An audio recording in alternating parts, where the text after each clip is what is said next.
Already నేను stove వెలిగించే గిన్నె పెట్టానండి. లీటర్ నీళ్లు పోసాను. నిమ్మకాయ సైజ్ అంత చింతపండు వేసాను. రుచికి సరిపడా సాల్ట్ వేసాను. ఒక అర టీ స్పూన్ పసుపు వేస్తాను. మళ్ళీ తర్వాత 2 గ్లాసులు నీళ్ళు యాడ్ చేస్తాను నేను. 4 టమాటాలు తీసుకోవాలి. తీసుకున్న టమాటాలని గ్రైండ్ చేసుకొని ఇట్లా పేస్ట్లా చేసుకొని వేసేసుకోవాలి వాటర్లో.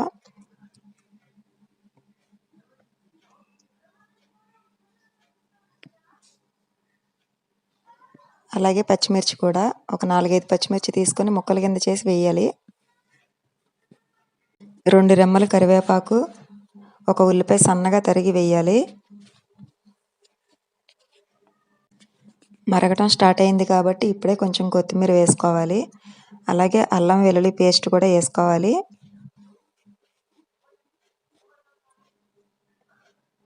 ఈలోగా తాలింపుకి రెడీ చేసుకుందామా.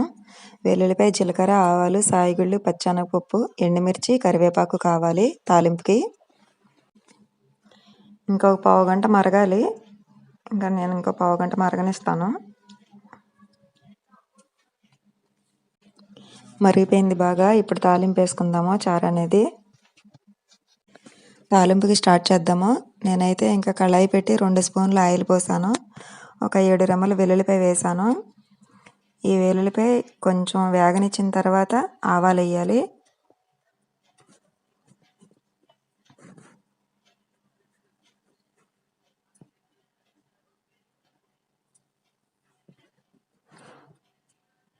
ఇప్పుడు కొంచెం పచ్చెనగపప్పు, అలాగే సాయిగుళ్ళు, జీలకర్ర, ఎండుమిర్చి, కరివేపాకు ఇవి కొంచెం వేగిన తర్వాత మళ్ళీ ఇంగు వేయాలి. నేనైతే ఇంగు వేస్తాను. మీరు ఇష్టమైన వాళ్ళు ఇంగు వేసుకోవచ్చు. ఇష్టం లేదనుకున్న వాళ్ళు మానేయచ్చు. అది ఆప్షన్ మాత్రమే.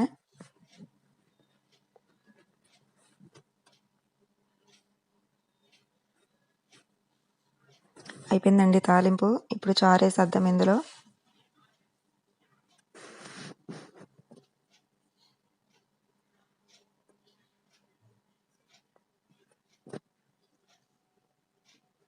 అయిపోయిందండి, నా చారు రెడీ అయిపోయింది.